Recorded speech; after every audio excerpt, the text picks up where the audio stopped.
Welcome back to your favorite weird podcast. I'm your host, Fate, joined by my co-host, West. If you're new to the podcast, we welcome you. Be sure to hit that like button and subscribe to the channel, followed by the bell notifications so you never miss an upload.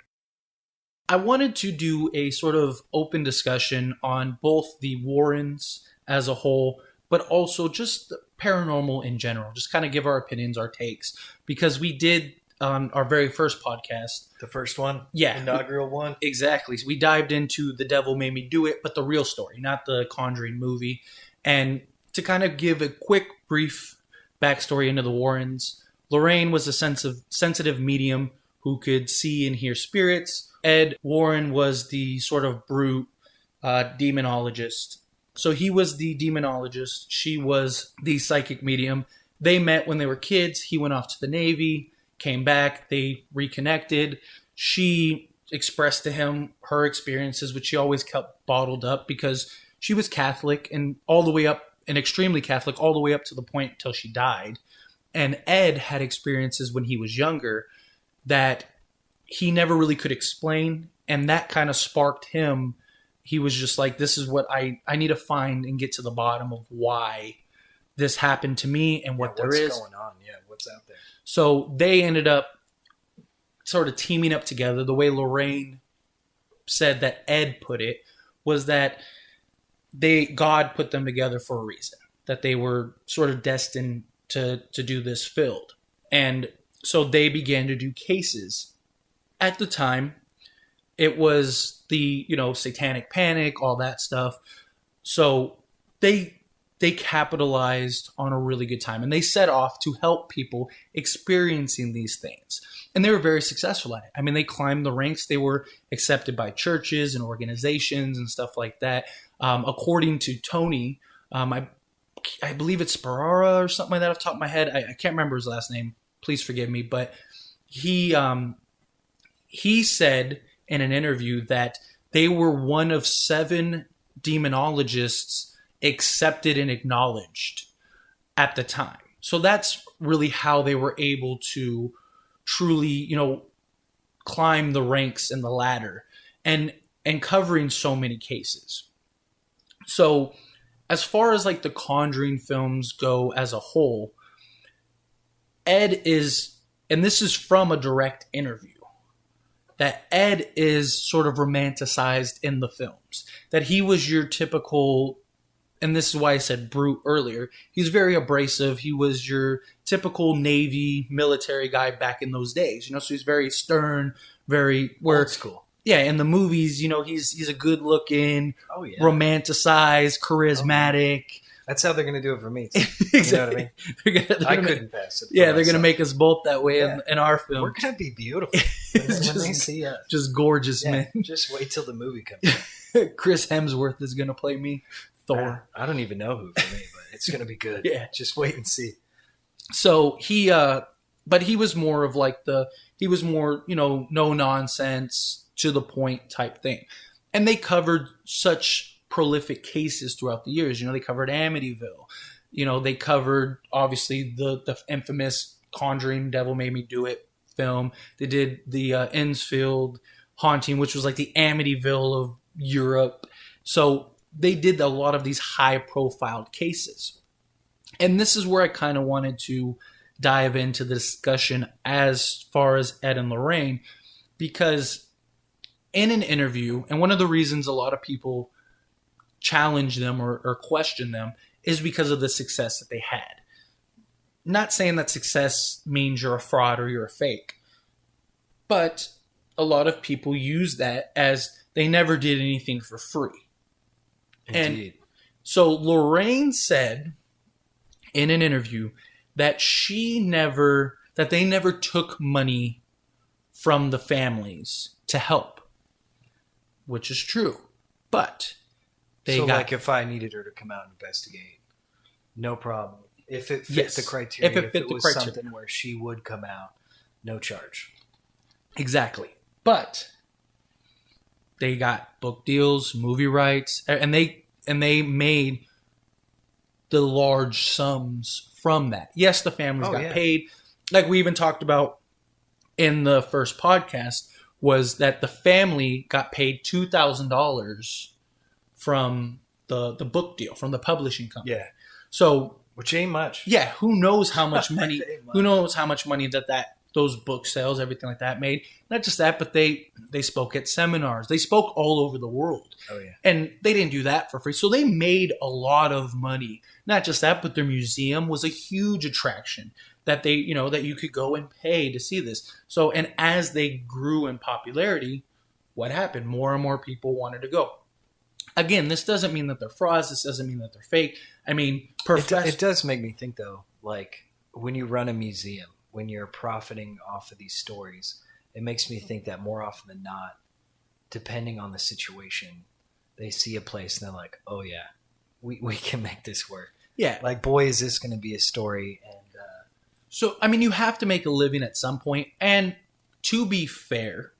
But, I mean, when your living is based off of stories that either could be true or untrue, I see a lot of opportunities. Like I could see, they're taking on these cases for free because there's an opportunity there. Absolutely. That either something is real or that something can be spun and woven to look real enough to sell a sweet hardcover and maybe land the next movie franchise. Well, so that was always one of the big knocks on them because, so for example, like even David Glatzel and his brother, one of the other family members, even they came out later on and tried to sue the publication and the Warrens. Well, and this is from The Haunting in Connecticut, right? No, this is from the Conjuring 3, The Devil Made Me Do It case, the one in Brookfield, Connecticut.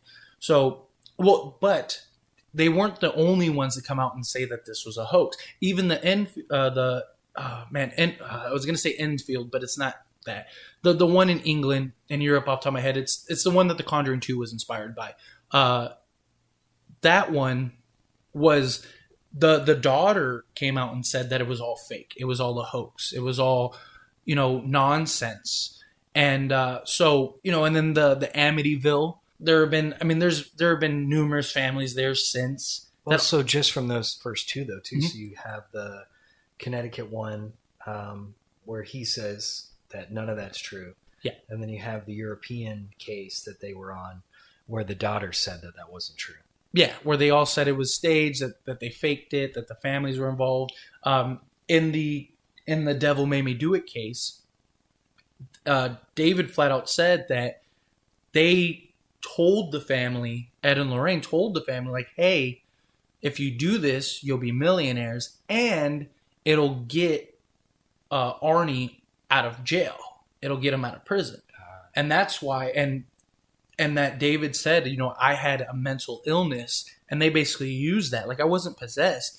I was dealing with, a mental issue at a time where, it wasn't really, there wasn't really a specific way to handle it. Like, they were still putting people in insane asylums back then. Over over simple stuff. Yeah, well, stuff like not even just killing people. Like, exactly. Yeah. Not that any of that's good, but I mean, yeah, I think, you could have outrageous reactions when somebody murders or mauls somebody. But yeah, back then anything could get you out there. Yeah. So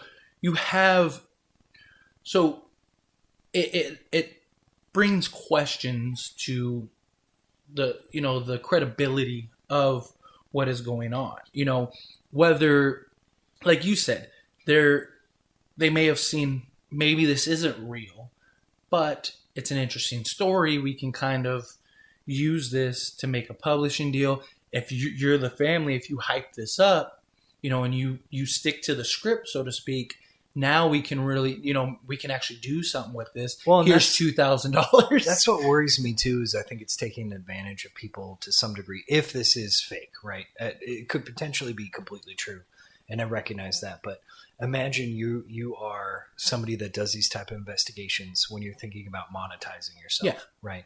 And you do come across somebody that may have some sort of mental disability or anything, right? That can be preyed on and played on.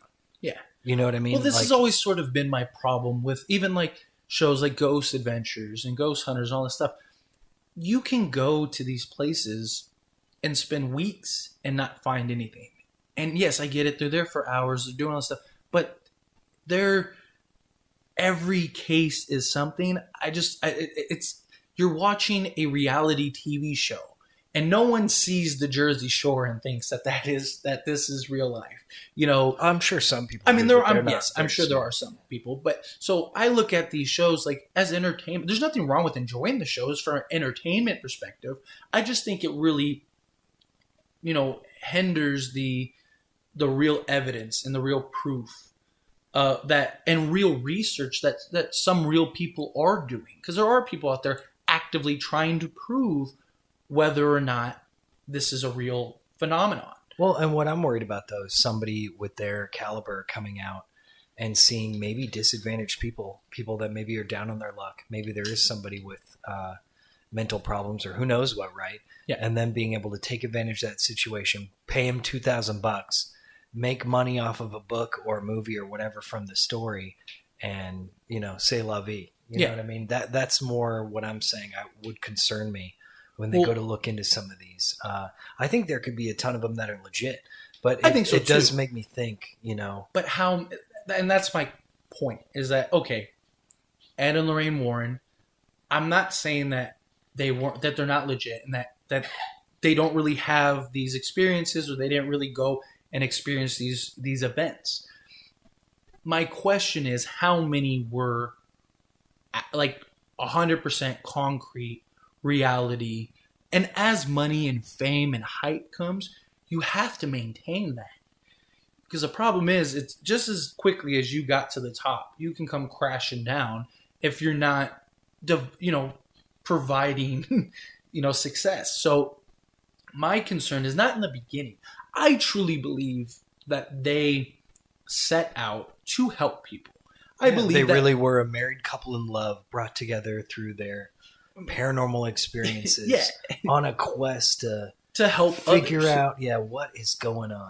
So I do think that their intentions from the beginning were to prove or disprove the paranormal, set out to help families, because like you said in the first podcast, who are you going to call at that time?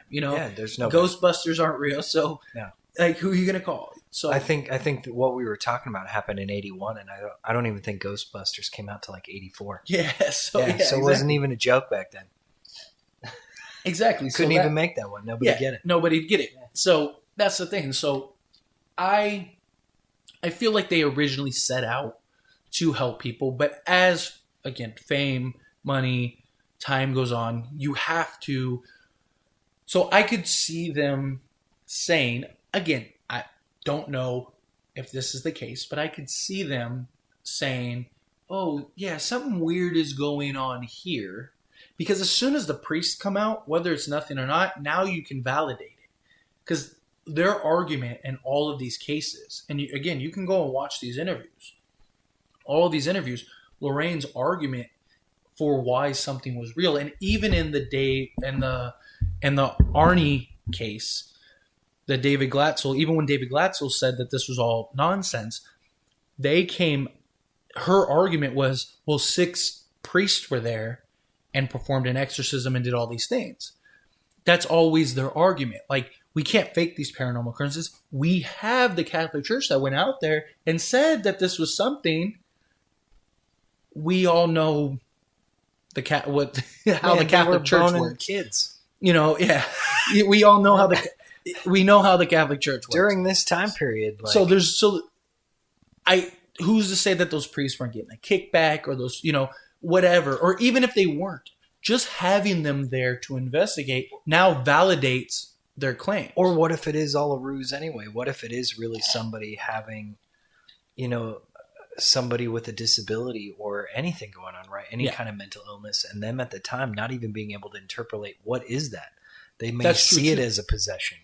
You know what I mean? So you could get 6 priests that are like, yeah, man, there's something off. Like, I think we got to look into this. Yeah, especially back then. At those times, there wasn't the technology or it's knowledge only recently that we have now. So we're only talking about mental health now. Yeah, shoot, back in the '80s, remember, like, growing up, your dad was just like, I don't care. Yeah, exactly. You know Like, what I that mean? sucks. Nobody Toughen up. cared. Yeah, There was no like, ADHD. yeah, suck it there up, was buttercup. there was none of this Yeah. stuff. And Like, you lost. You just lost. They weren't like, oh, great job. They were like, you lost.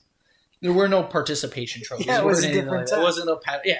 So, yeah, I could see that. What may be perceived now as a mental illness may have been perceived as a exorcism, which the church acknowledges now. It's really hard. Like, nowadays, it's extremely hard to get an exorcism or to get priests other than like your local priest, but like, Yeah.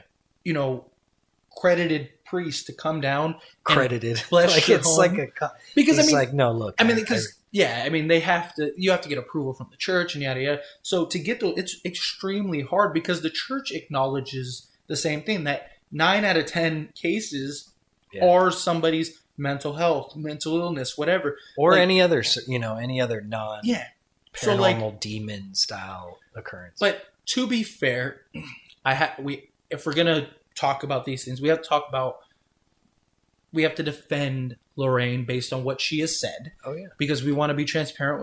We don't want to exclude information.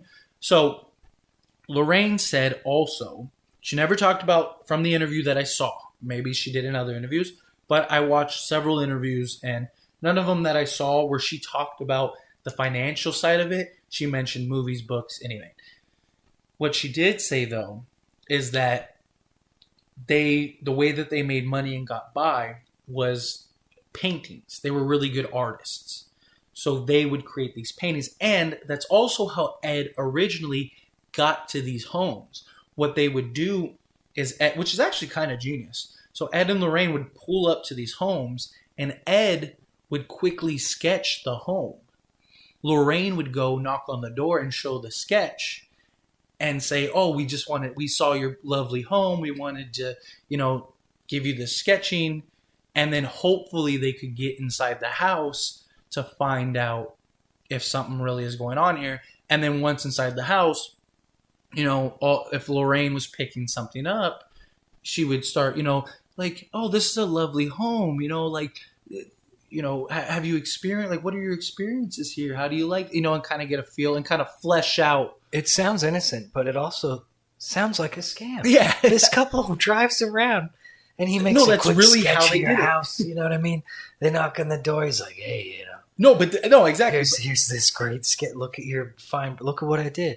And then, oh yeah, let us inside. Yeah, no, but I have to give all the facts. Lorraine's like clomping around with shoes down the and then stairs. the problem, like, people also forget that, they have a YouTube channel that their son-in-law runs. I mean, he runs their entire operation, period. They had a TV show, the Paranormal Hour or whatever, with Ed and Lorraine Warren, where they would talk about all their stories and experiences, and that was hosted and ran by their son-in-law. Tony Sparrow is his name. Sparrows. Yeah, I knew Sparrow. I knew it was something like that. I think I said Sparrow or Sparrow. Close enough? Yeah, I was close. Absolutely.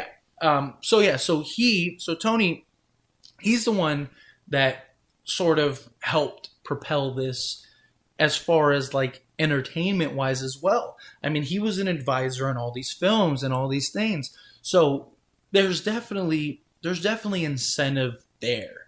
He even runs the museum. He does the circuits and stuff. Where there's videos on his YouTube channel where he transports the Annabelle doll. Again, I'm not saying all of this is just BS. I'm just saying that there are things other than black and white. Like, here's a paranormal occurrence, we're just going to help. There are incentives. There are reasonings as to why they would want to one way or another. And that's the whole thing. Like, we live in Las Vegas. Zach Baggins, if you watch the original Ghost Adventures and you watch episodes now, he is a night and day person. He was like this innocent, like, seemed excited and like genuinely, and now he's this rich D-bag that's just, out there doing all this silliness, and it's just, and that's my Zach Baggins is a perfect example. Whether you love him or hate him, nonetheless. Yeah, I like the show. I can't argue, validate anything. Yeah, you can't argue what he's become. I mean, he's spewing out so much silliness and nonsense now to the point where, like, again, I believe that when him and his team or whatever, yeah, there was incentives. He had a show or whatever, but I'm sure there was that initial, like, oh, I'm excited to make money doing what I love and doing these investigations and doing all this stuff. And what happened? He got the fame and the money and the fortune. And I get it because I've done videos and stuff, and I've made posts on social media, and people are always like, he's came out and said that that the networks wanted to do this and that. Of course he did. Well, plus, you know what? and I hate to say this. Don't judge me on this. Yeah. A lot of the people that love this entertainment, that love Zach Bagans, are female. And he's a good-looking guy. No, that's, so he that's gets true. a lot That's a of good defense. point. And I'm not even hating on the guy. I'm not even, hey, man, make your money. I'm into it. And No, I'm all however for you it. feel about it, right on. But, yeah, they're like, hey, I have a crush on that man. Yeah. How dare you? How dare you? Who are son? you? Yeah. He said all kinds of great stuff. I just think, I mean, I just wish for like shows like that, they would have a great example is Bear Grylls, like Man vs. Wild.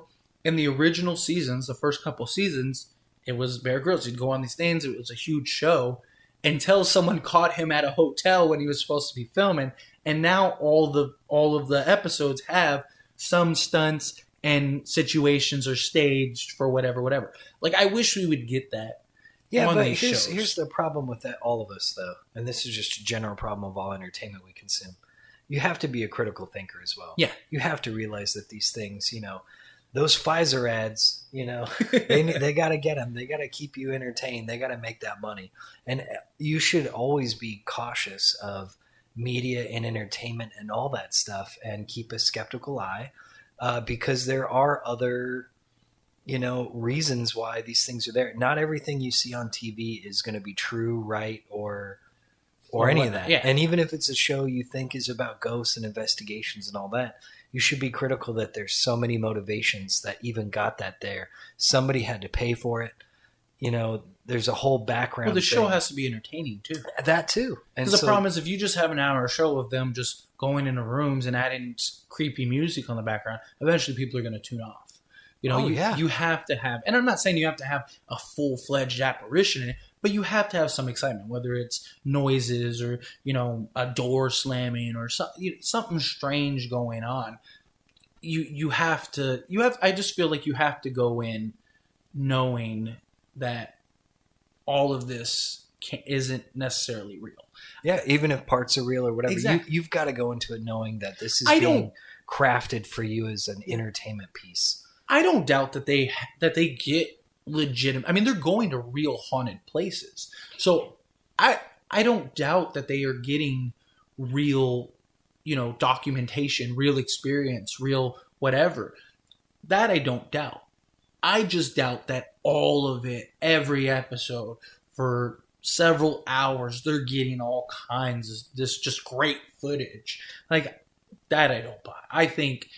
For every 100 episodes, there might have been one that they went to that was just weird.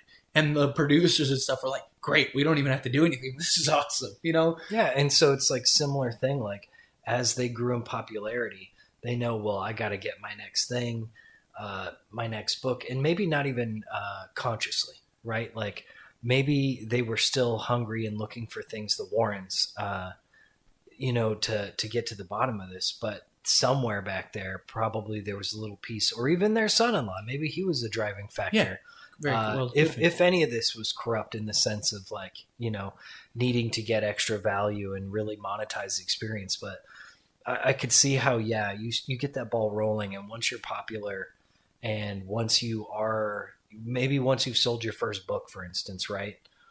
Now the wheels start turning, and even if you don't mean to, that element of it starts to change you a little bit potentially. Yeah, absolutely. And so I personally, I've never had like a concrete experience. I supposedly grew up in a house that was super haunted. I even have a video on my YouTube channel talking about experiences that my family met, stuff like that.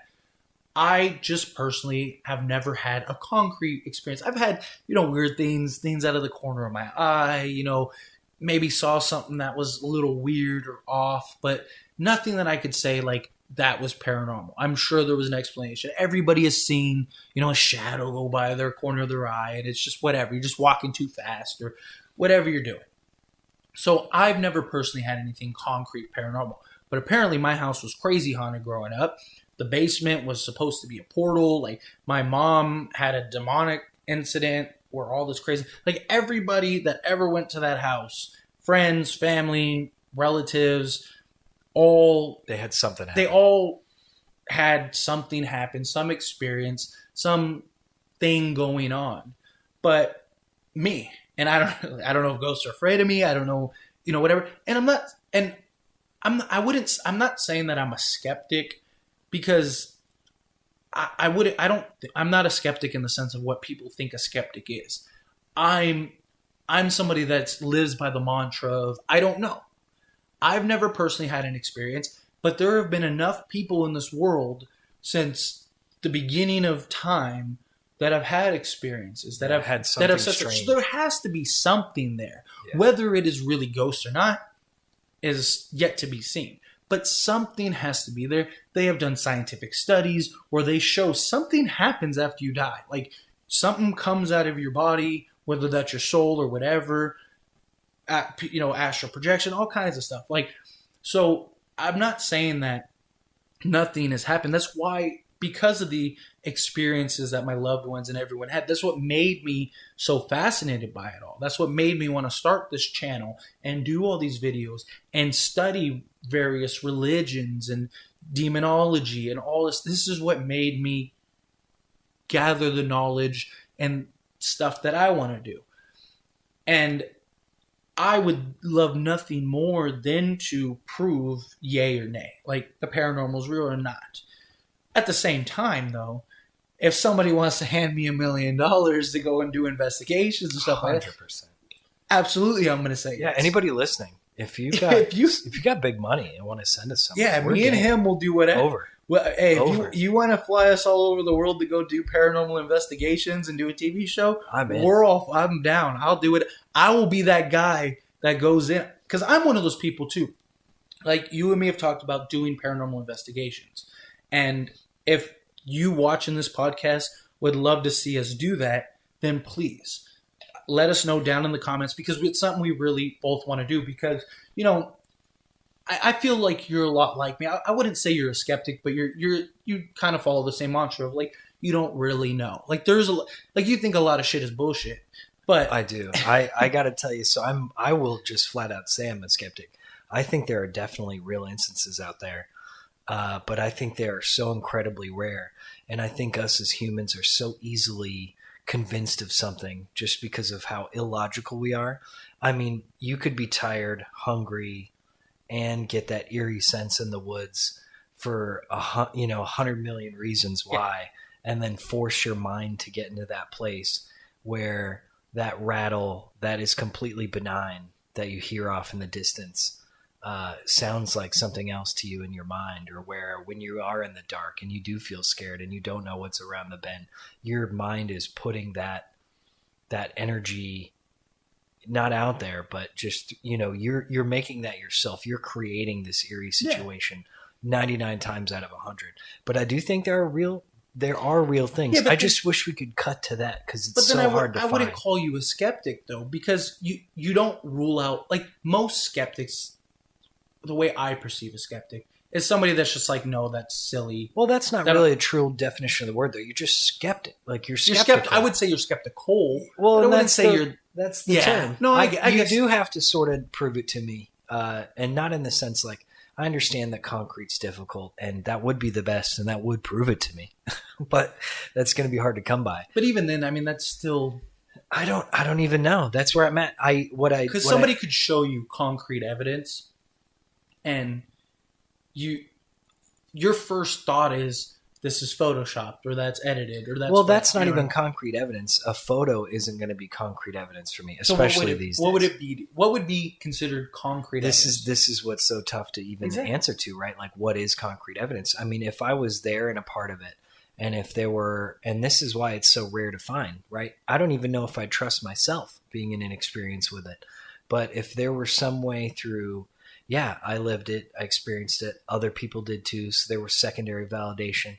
There was video, audio, or measurable, some way to detect, measure, and But show. even technology's flawed. Well, and that's what I the mean. That's problem. where all of this gets to, and this all comes down back to It comes down to belief. well, It's a belief system. but it also makes me think of like that trickster element that happens with UFOs and Bigfoot and paranormal and all this, where it's almost like the closer you get to something, the more it changes, and it just like it's like you can never really get there. It's like the whole game is like all these things happen, and the more you look into it, the more crazier. And it's like that old phrase, like the more you get into it, the more questions that really, surface up. It's like you never really get anywhere with it. Because like demonology, I have no idea.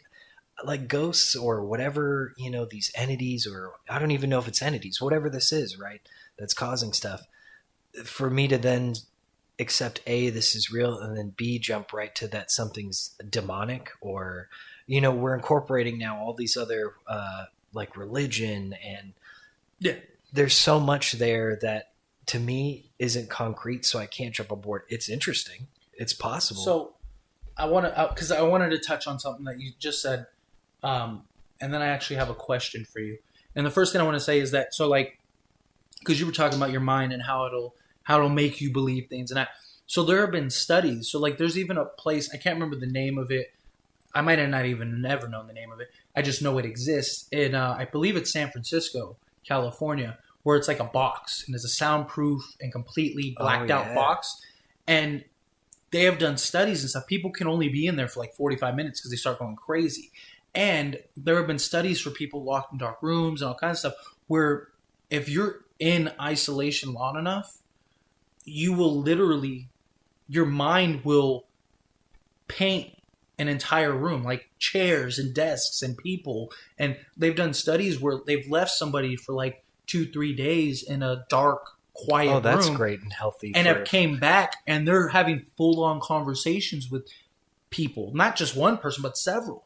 And they know, like, no, they're in this room by themselves. And it's because the mind, they've realized that when the mind can't process something, it fills in the blank. It's just why, like, have you ever been walking in the dark and you swear you see somebody standing in the corner, or you see some? No, it's really your mind trying to fill in that blank space, so it fills in what is familiar.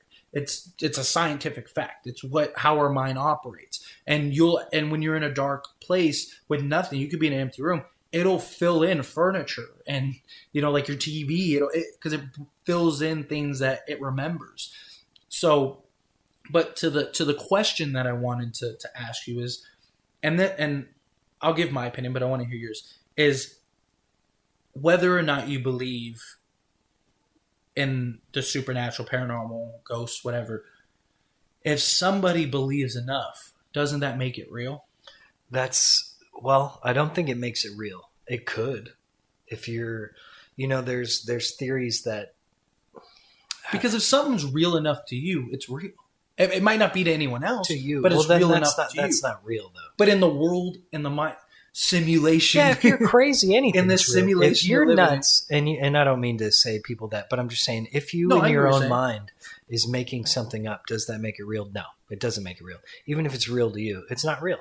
Like, you almost have to look at yourself as the third party in that situation. Like, just because you believe something doesn't make it true at the end of the day. You know what I mean? What is interesting, though, is when you think about putting enough energy out there about it, or if you believe something enough, you can manifest things to happen. Yeah. A lot of poltergeist activity can be sort of thought of in that method, where a lot of times it's angsty children. Yeah. Or children that have certain things going on that cause them to be... they actually had an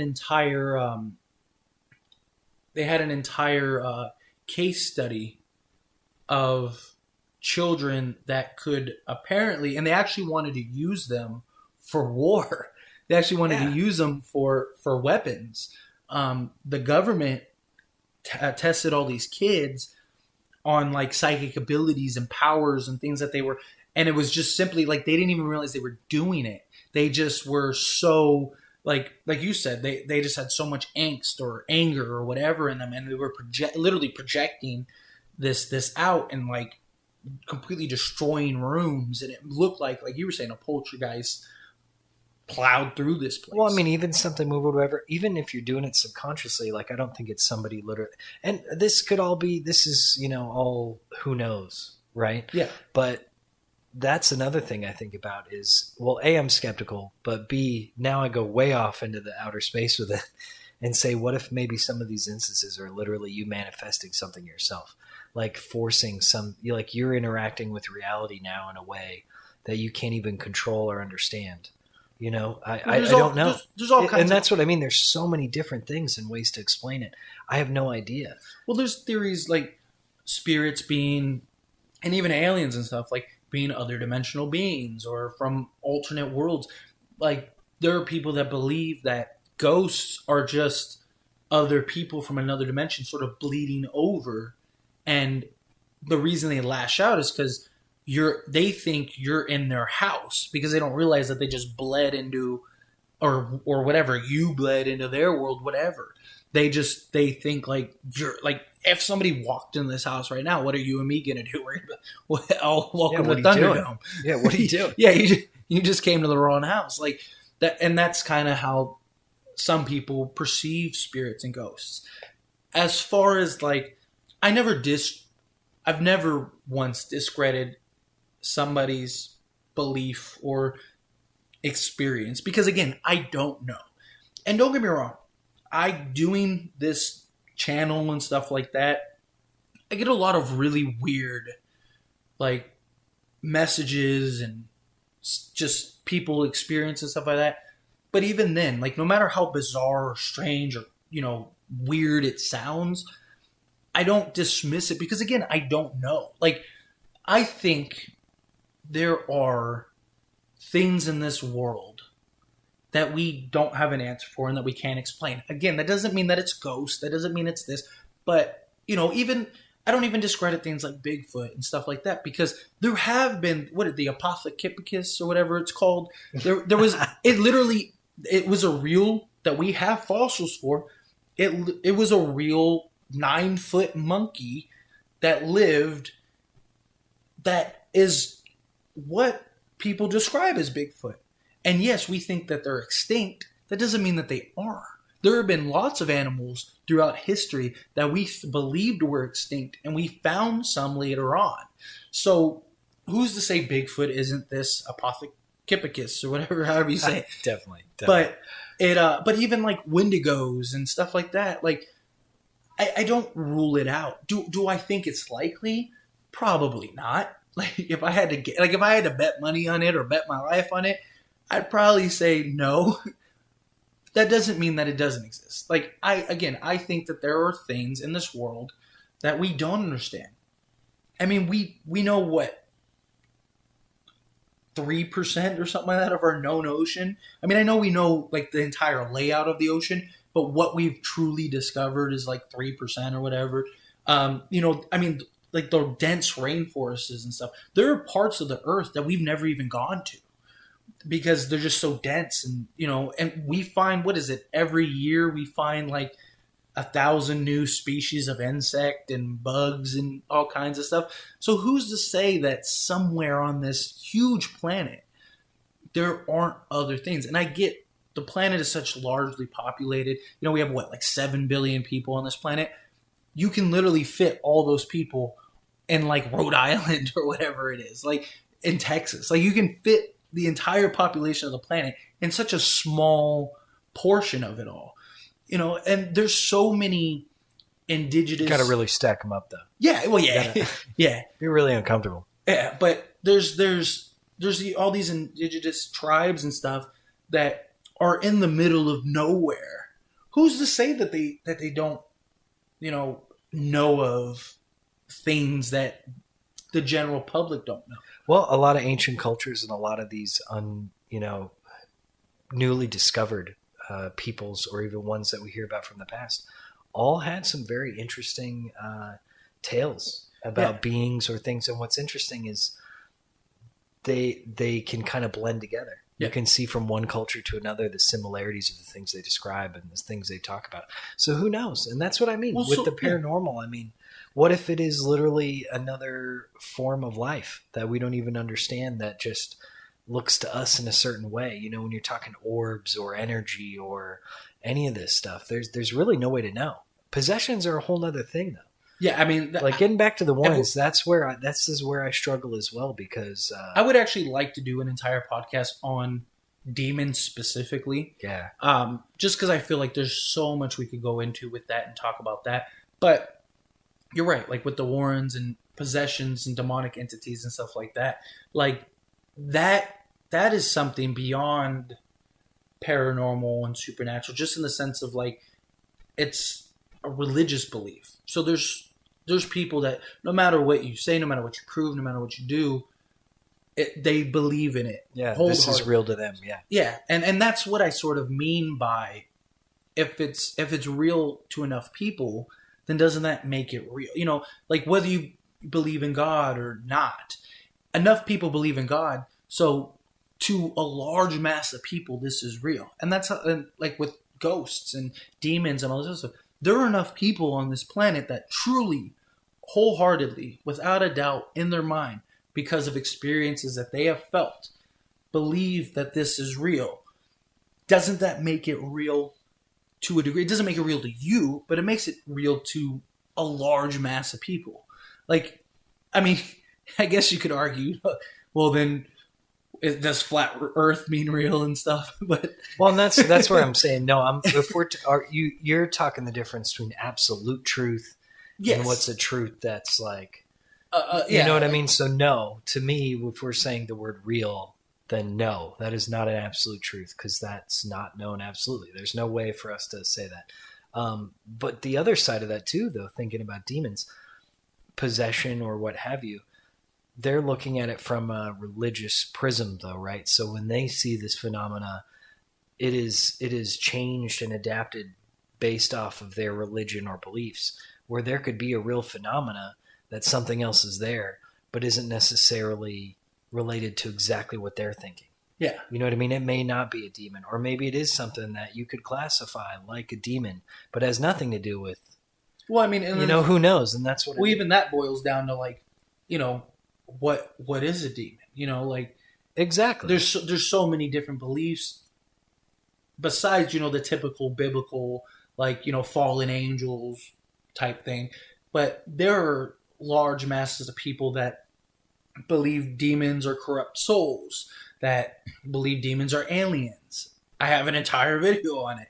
And there are a lot of similarities. There are a lot of things that tie in. I mean, we even talked about demons being angelic aliens being angelic or demonic in our last podcast. And we talked about how there are so many similarities. So even then, like, you know, if somebody's possessed and it is a demonic entity, well, what is that demonic entity? There's just so many stones left unturned. And the real thing is, like, you kind of said earlier, is how do you ever really prove that? And will we ever really be able to prove that? Because, like, so aliens, for example, if aliens come down to Earth and land and come out and say, hey, here we are, then, you know, boom, there's our proof. Now everyone knows. How does a ghost really do that? You know, because usually entities are tied to a specific place or a specific person or whatever. Well, from what we assume. We can't even really say that. And that's where I get hung up on even the evidence we have so far. You know, how can you really say that, though? We have a lot of info and it seems that way, but that's also the way of science is. We're always looking, we're always testing, we're always looking to see where, you know, where that breaks down, or is that a trend? Well, is that a thing? Because I've had, you know, debates with people on stuff like this, you know, and people, you know, the question people usually ask, well, like, if ghosts and demons and all this stuff are legit, then how come there's no proof of it? Like, how come we don't know for certain? But you can argue there is. You can argue that, you know, the the hours of audio recording of supposed real possession at the Vatican, that priests, credited people, that police officers, have said and experienced things, judges, all shapes, sizes of people have all experienced things for thousands of years since the dawn of man have all said that. There have been videos of ghosts captured, whether you believe it's real or not. There have been, pictures. There have been, literally the last video I posted, well, I might not be by the time this podcast goes up, but one of the most recent videos I just posted is on some of the most concrete photos ever taken of ghosts.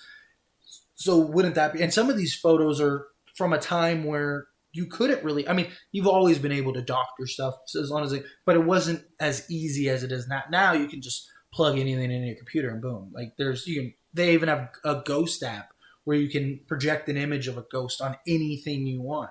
So, that's the argument. Like, there is proof of the paranormal. It's just whether you believe that or not. It comes down. But that's real pliable with the word truth. Yeah. Or proof, Yeah. You know what I mean? No, I get what you're saying. Yeah, but because the thing is that either A, you have a extremely large mass of people faking and making stuff up for thousands of years.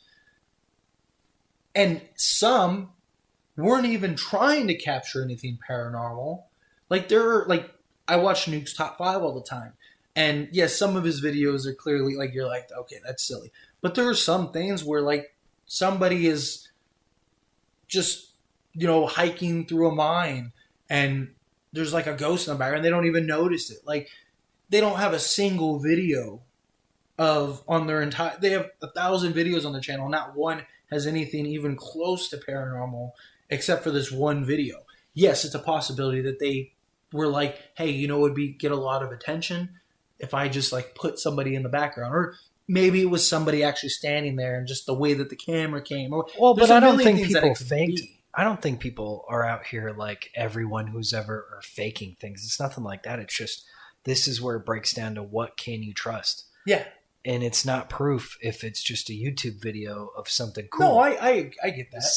The same judgment has to get pulled, whether you're watching, even if it's a family thing where nobody's monetized, there's no ads, nobody cares about views, whatever. That I would probably think more so would be interesting, but it's also anyone could have a multitude of reasons for anything. There could be any sort of camera thing. And I'm not trying to go off the thing saying everything, who knows, it can all be disproven or whatever. I'm just saying this is where it gets so tough, to get proof and to have something that you can bring to people and talk about and not even form a consensus, because you'll never have that. Yeah.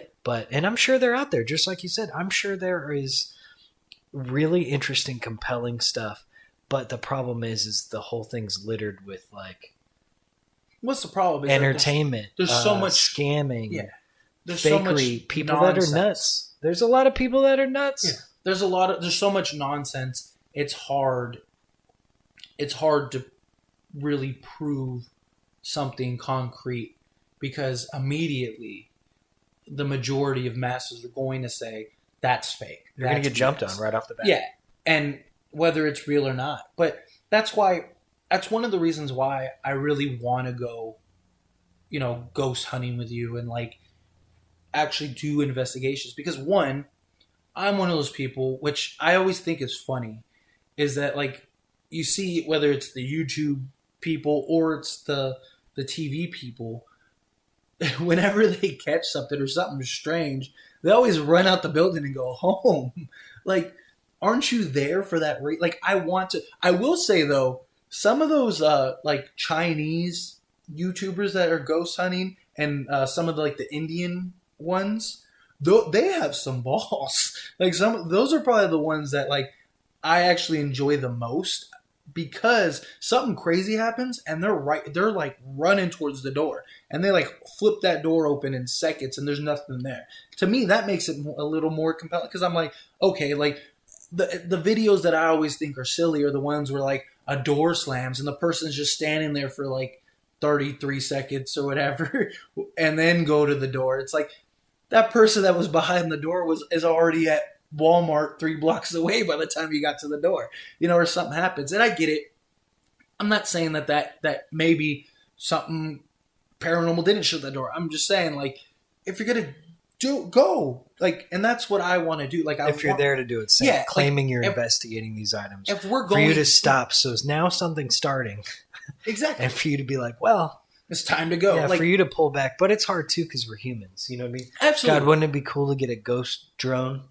You know what I mean? You just put him in. You have this little robot. He hangs out in the house all night. You could stick him in there for a month. Yeah, just get all the evidence you want. Yeah, that would kind of be cool too. But that's where I wonder. That's another interesting experiment. That's what makes me think. What if we ourselves? So either A, to some degree, we're projecting that spirit. You're either projecting something, or you're interacting with reality or whatever's going on subconsciously, and that's happening. Or B, like, we just kind of freak out. Yeah. And so maybe some of this isn't real. I mean, I've had instances myself, this isn't paranormal, but where I've interacted with technology, machines or other stuff, and caused weird things to happen just by like my own presence. Yeah. Like weird stuff going on that probably is totally explainable, but if you looked at it in a different context, could seem spooky. Yeah. You know what I mean? And so that's the kind of stuff I worry about with that. Yeah, I don't know. I understand your point. Like, especially because even like live streams and stuff like that, the audience watching is doing the same thing. They're projecting and wanting a ghost because they want to see something happen. But I would want to go and do real investigate. Like, if let's say we're doing a live stream and somebody's like, there's a ghost in that room to your right, I don't want to go, oh, okay, well, let's go over here. No, I want to go in that room and let's see. If something gets thrown, let's say a table gets thrown across the room. Well, let's go over to where that table was thrown and see what happened. Like, I want to do real investigations. Like, don't get me wrong, if something picks me up and throws me across the room, then we're probably going home. Well, this just got me thinking about the idea of that actually being like an experiment in the sense of like my joke about it being like a robot, right? There's no human there.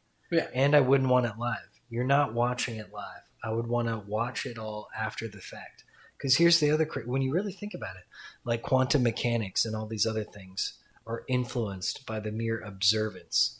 Yeah. So by you participating, so being there, giving this, like observing this, somehow it's changed.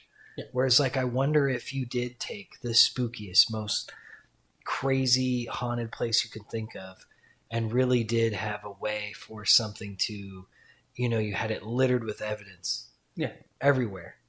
As best you could. Let's say you could record that place for a year. It was sealed off. Nothing, right? Like you have some way to do that. That'd be cool. Like, would you find anything? And I wonder, because I don't know. You know what I mean? Like, but the act of you, I think if you were streaming it, now you're giving some sort of extra, like you're observing it. Yeah, if it's just a machine that's just documenting. Yeah. Like, have a recorder, both video and audio, and the thing's just like a Roomba, but with ghost equipment. Well, and that's what I'm saying. I wonder what the difference would be versus sending people in real time. Yeah. Even if you did it, let's say it was a night, which I think nights, this is the other problem with these investigations is it's hard to, it's not very good data. Yeah. It's like if you were doing a study and you told me, well, I studied, 5 people that were at the dock I was on when I got off this boat. Yeah. And they came up with this. I'd be like, well, it's not very good. Yeah, it's not very compelling. One night, one night somewhere doesn't necessarily mean anything to me. You know what I mean? But that would be interesting to actually see if there was ever a difference. And have everyone figure it out. What is the most haunted place anywhere? Yeah, and send a team there for a couple days or whatever it is themselves. I would actually love to do. I'd actually love to go to like the most haunted place ever and stay for like a month. Actually, I have a funny story. It wasn't a month, but I don't know if the show ever got released. But this was like 10 years ago now. One of my like old coworkers knew like I'm super fascinated. I love the paranormal and all this stuff. And he there was a show doing a casting, and basically the whole point was they were just going to put like a camera on you, and you were supposed to stay a weekend at like a crazy haunted house. And it was supposed to be as real as that. Like whatever you capture is what you capture. If you capture nothing, then you're not getting on TV. If you capture something, then you're getting on TV. But they didn't want to from my understanding, it wasn't supposed to be like a doctored thing. It was supposed to be, you go to this place, stay there for not just one night, but like several nights, an entire weekend. And then if you make it through the weekend and nothing crazy happens, then you get like whatever. They pay you like $1,000 or whatever for the weekend. So there is incentive there. But you're supposed to just go with your camera and do a sleepover with you and like 5 other people or something like that. And he wanted me to go because, one, I'm not scared of that stuff. Like, I'd love to do it. But 2, like, I'm not like a scholar or anything like that, but I'm very knowledgeable in that stuff. And so he was like, I'd like somebody there that knows like what's going on, how to explain certain things, yada, yada, yada. So I was like, yeah, I'm down. So he signed us up, but he had a really hard time finding anyone else because everyone's like either like, I don't want to go there for like a weekend or whatever. Well, how many people did you have to have? I think I don't remember off the top of my head, but it was like 5 or 7. Like it wasn't like just like you and me just go for a weekend. It was like it had to be a group. And my reasoning as far as the group goes kind of goes along with your projection theory. Is they weren't going to stage anything because you don't have to. You put 7 people in a haunted place, and even 1 or 2 of them are diehard believers, something's going to happen because now you have group hysteria, you have all kinds of stuff. So I understood the premise of the show, and I don't know if they ever actually made that show. I never saw it if they did, but I don't know whatever happened. I just remember him telling me like, "Oh, I signed you up." Because he was like, "Are you down?" And I was like, "Yeah." I was like, "Yeah, I'd love to do something like that." And he's like, "Okay, good. I already signed you up." And I was like, "Oh, thanks." I was like, "What if I said no?" He was like, "I didn't think you would." But I guess he had to find like 5 other people or 4 other people, and he just couldn't find anybody that would make the commitment, like for sure. And then everyone else was like scared to do something like that. But I would love, if we're gonna start ghost hunting, obviously like we'll do our regular whatever. But if it's successful and we're actually like enjoy it, and like I would love to just like you and me go for like even like 2 weeks, like go to a haunted place, stay there. And maybe the reason people don't do that is maybe because of permits or whatever. Like maybe the places don't want somebody there for 2 weeks. But I would love to go like you, me, and like maybe 1 or 2 other people, like not just to operate the equipment, because I don't want like a huge group, because like I said, group hysteria, stuff like that. I'd want like maybe if we could figure out a way to set up something outside where they're not even in with us, and it's just you and me staying the night at this place for like 2 weeks or something like that. I think that'd be really cool, because then we'd get a good sample size. Like let's say something happens crazy one night, but nothing else happens the rest of the time. Then we know like, okay, it probably wasn't a paranormal. But if like it turns into a horror movie and where you and me are like, it was the 7th 10 days ago and we can't get out of this house, then we know it's probably paranormal. But I would. This is true. I don't know if I'm ready for any week-long. I mean, that would be late. That'd be later now. We're getting ahead of ourselves. But anyway, to kind of wrap this up, because I mean, we could talk. At least I could talk about this for hours, and because it's interesting to me. I really enjoy, both. I enjoy and I'm extremely fascinated by the paranormal, supernatural period. I love hearing people's stories, regardless of how crazy the stories may sound or how unbelievable the stories may sound. I genuinely love to hear them. So, like, any viewer watching, like, if you send me stories, I would love to hear them, and I would love to share them if you'll let me. But which I have. I've shared a lot of stories that people have sent. Usually they want to be, anonymous, which is fine. I have no problem with that. Most of the stories on there are from other people. I just tell them in my perspective, like as if it happened to me, just because, they don't want anybody to know. Not just that, but some people are embarrassed about that. They don't want people knowing about it, certain job positions, whatever.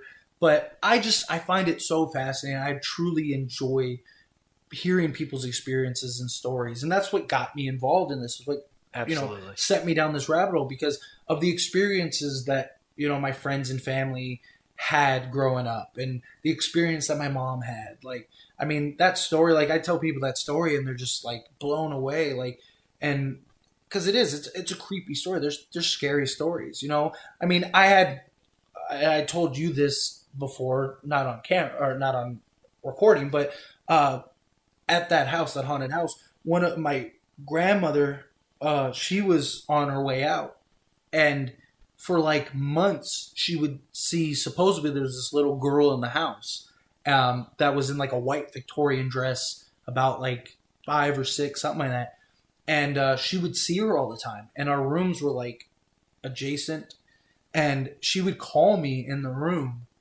like screaming at me to get my sister out of the room, because my sister was around that age at the time. And I'd go into the room and I'd be like, there's nobody in here. And she'd be like, she's in the closet. So then like I'd go in the closet, I'm looking in this like dark closet with no light. Like, there's nobody in here. And she's like, she's standing right next to you. She's like looking at you. I'm not gonna lie, it's a little uneasy, and especially at like 14. And you're like, what? I'm like, what? And I'm like looking around, I'm like, there's nobody here. Like, my sister's in her bed sleeping. Like, I just went and looked. Like, she's sleeping. There's nobody in the closet. And she's just like, she's right next to you. She's looking at you. And I'm just like, I'm about to punch this little ghost girl. Yeah, you're like, what is going on? It is. It's a little unnerving. It's a little exciting. I mean, it's why people love horror movies. But anyway, I don't know. I would love to find concrete proof. I really think us going on investigations is sort of a step in the right direction, because both of us feel the same way. We're not going into it to try to find ghosts. We're going into it to learn either way and do real, because that's what I'd want to do. I'd want to do real documentation, real, like, I don't want to stage anything. I don't want to fabricate anything. I want it to be concrete. Like, whether we find something, which sucks for the viewers because they might get a lot of really boring videos. And I think that's why, though, things may be doctored. Yeah. No, you exactly. know what I mean? Because people, I think, again, you start out with the right intentions and you're like, man, nobody's watching. Nobody's interested. That's true. That's a good point. You know what I mean? And it starts with like a clickety clack. Yeah. Like, that maybe you even know. So you didn't stage it, but you know what it is and you're withholding that. Yeah. And that's the first little whittle sort of down step of your, yeah. And then, you know, to over the dark time, side. Yeah, I think that's literally how, you know, I could see that happening. Yeah, I guess that's true. But I mean, I would hope we don't fall into that, you know. Hopefully we catch some stuff, not even, like I said, paranormal, but just something that we don't really explain, or maybe we just didn't have the time to really explain it. So we're just like, you know, this might have not have been paranormal, but who knows?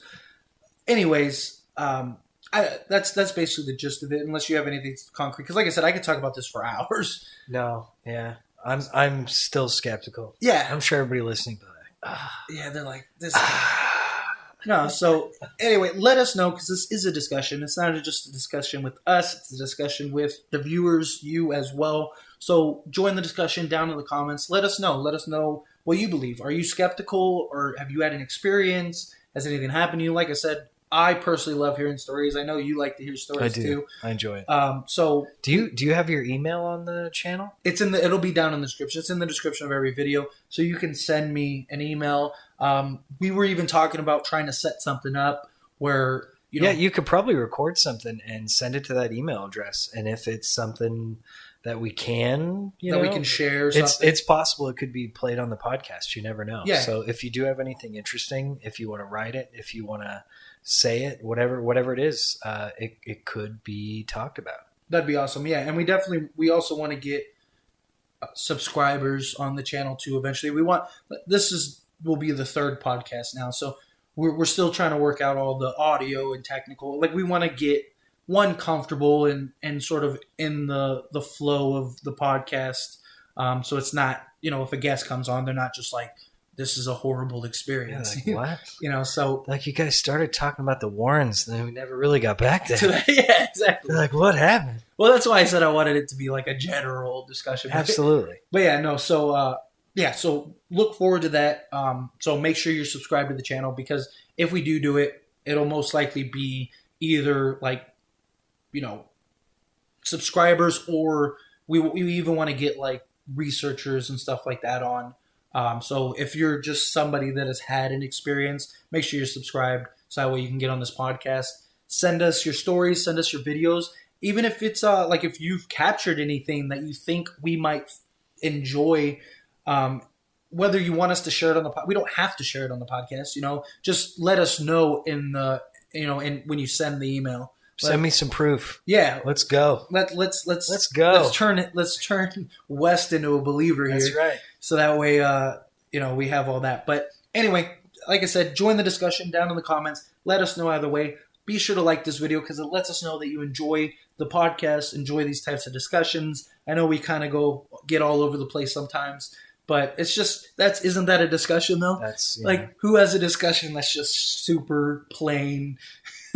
Absolutely. It's all over the place. Tangents are what it's all about. Exactly. And that's what we want. We want it to be an authentic, real conversation. We want it to feel like you're in the room with us, just listening to us bicker back and forth. So I will see you in the next podcast. Thank you again, Wes, for joining us. And we will see you in the next one. Take it easy.